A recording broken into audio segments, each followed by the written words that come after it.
नमस्कार दोस्तों आज हम रिव्यू करने वाले हैं सेक्टर 107 नोएडा का।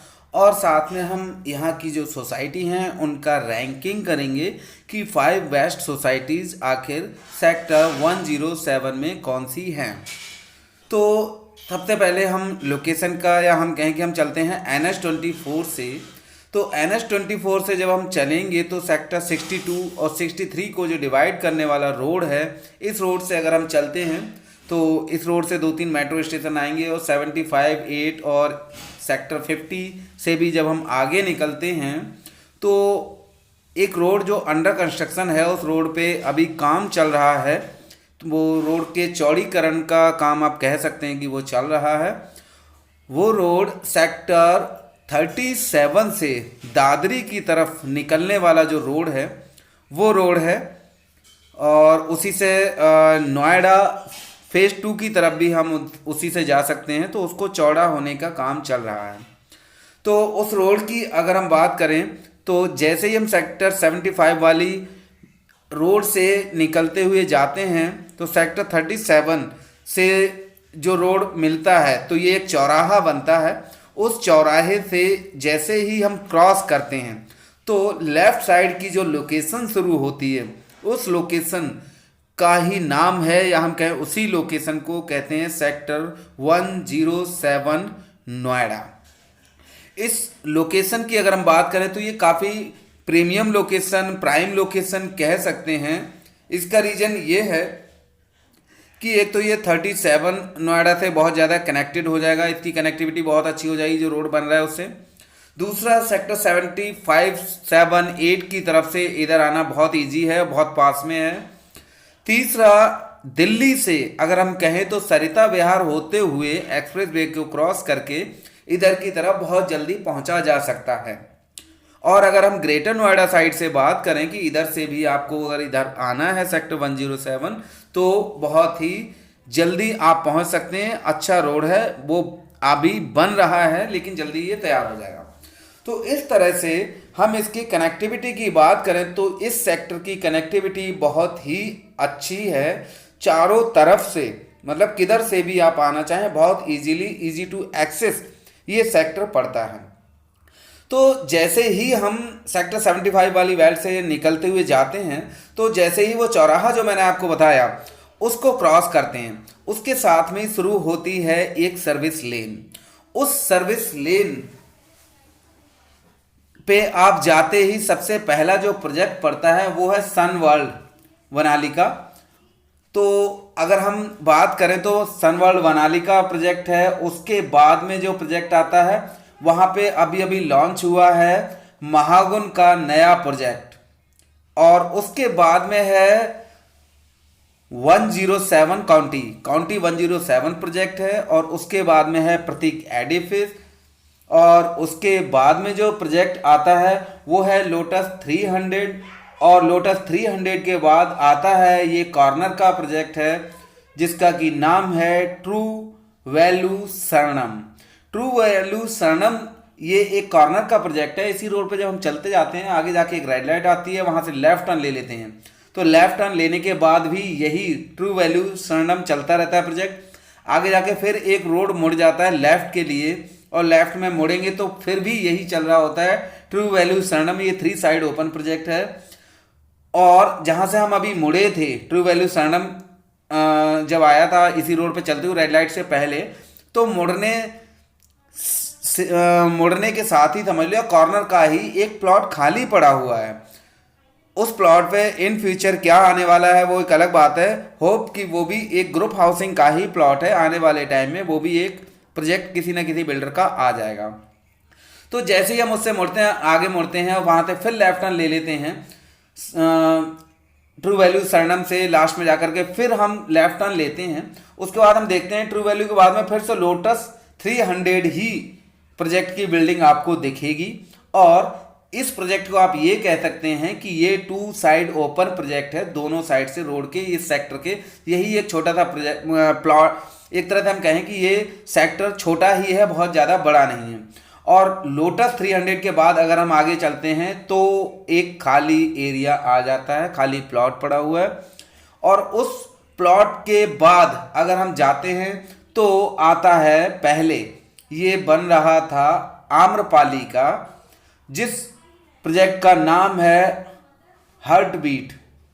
तो हार्ट बीट प्रोजेक्ट बन रहा था, उस प्रोजेक्ट को अभी जो है एनबीसीसी बना रही है। एनबीसीसी उसका कंप्लीशन का काम कर रही है, जो अधूरा काम था।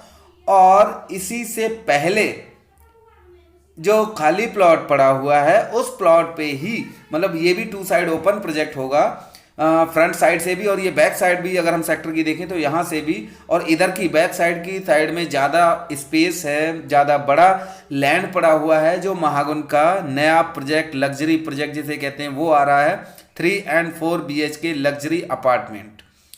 तो इसके बाद में अगर हम बात करें, जो आम्रपाली का हार्ट बीट प्रोजेक्ट है, उसके बाद में एक प्रोजेक्ट जो कॉर्नर पे ही था वो था सनवर्ल्ड वनाली का। तो ये पूरे प्रोजेक्ट की सारी चीज़ें मैंने आपको बता दी। ये चारों तरफ से खुला हुआ है, 4 साइड ये पूरा सेक्टर है, चारों तरफ से रोड की कनेक्टिविटी और रोड बिल्कुल तैयार है।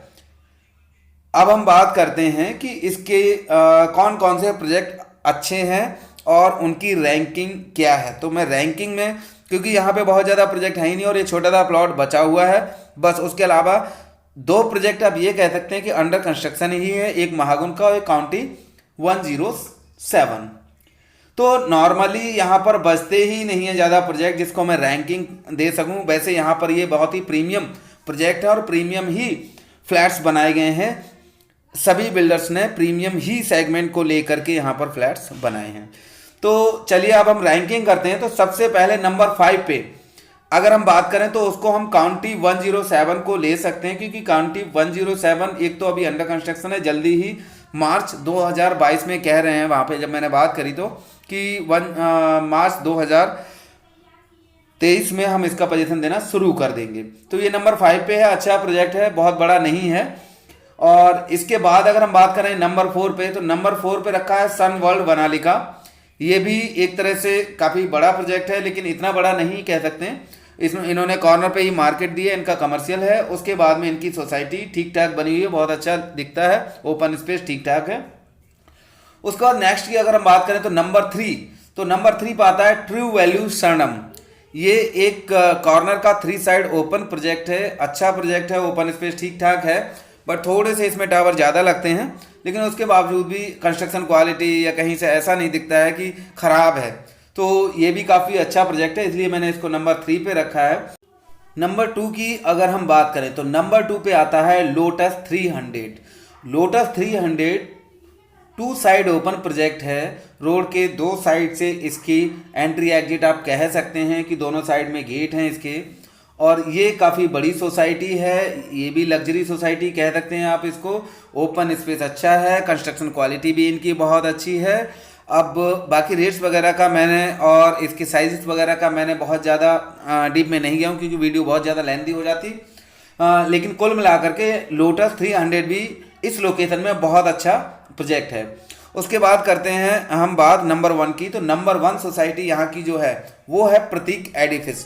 प्रतीक एडिफिस भी एक लग्जरी सेगमेंट में बहुत अच्छा प्रोजेक्ट इन्होंने बनाया है और देखने में ही लगता है कि लग्जरी फील आता है। तो नंबर 1 पे हम ये कह सकते हैं प्रतीक एडिफिस इस लोकेशन का सेक्टर 107 नोएडा का नंबर 1 प्रोजेक्ट है। तो दोस्तों ये रैंकिंग देख लिया आपने इस सेक्टर की, और इस सेक्टर के बारे में आप समझ लिए कि हाँ ये सेक्टर कैसा है। ये प्रीमियम सेक्टर है, आसपास में सभी चीज़ें अवेलेबल हैं, मार्केट, स्कूल और आपके कॉलेजेस, ये लगभग 5 से 10 किलोमीटर की रेडियस में सभी कुछ अवेलेबल हो जाता है। कनेक्टिविटी के मामले में भी अच्छा है, मेट्रो से भी कनेक्टिविटी अच्छी है।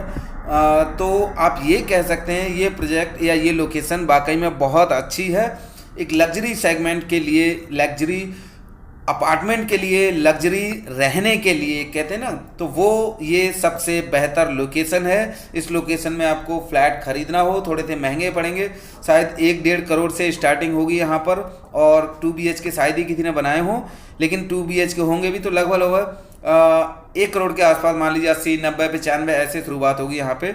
और लेकिन है बढ़िया, पूरा सेक्टर देख करके आपको लगेगा वाकई में कि हाँ लग्जरी सेक्टर में आप एंटर कर चुके हैं। जैसा कि नोएडा सेक्टर 50 भी ऐसा ही है, सारी सोसाइटी जितनी भी वहाँ पर हैं उसी तरह से यहाँ पर भी सारी सोसाइटी देख करके ही आपको लग्जरी का फील आएगा। लेकिन इसकी लोकेशन सेक्टर 50 से भी बेहतर हो जाती है। उसका रीजन ये है कि थोड़ा सा ये एक्सप्रेस वे और दिल्ली के करीब पहुंच जाते हैं आप जब भी आप इस सेक्टर में आते हैं तो इसलिए दोस्तों ये सेक्टर लग्जरी सेगमेंट में बहुत ही अच्छा है। अगर आप एक लग्जरी अपार्टमेंट में रहने का प्लान कर रहे हो तो ये सेक्टर आपका एक डेस्टिनेशन बन सकता है। दोस्तों अगर आपको मेरी वीडियो अच्छी लगी हो तो प्लीज़ इसको लाइक करना और कमेंट्स करके जरूर बताना कि आपको मेरा वीडियो कैसा लगा। Thank you very much for watching my video. अगला वीडियो आप किस लोकेशन प्रोजेक्ट पर देखना चाहते हैं, किसका रिव्यू कराना चाहते हैं, कमेंट बॉक्स में कमेंट्स करके ज़रूर बताएं। जल्दी ही मैं आपकी बताई हुई लोकेशन या प्रोजेक्ट का रिव्यू करूँगा। Thank you very much.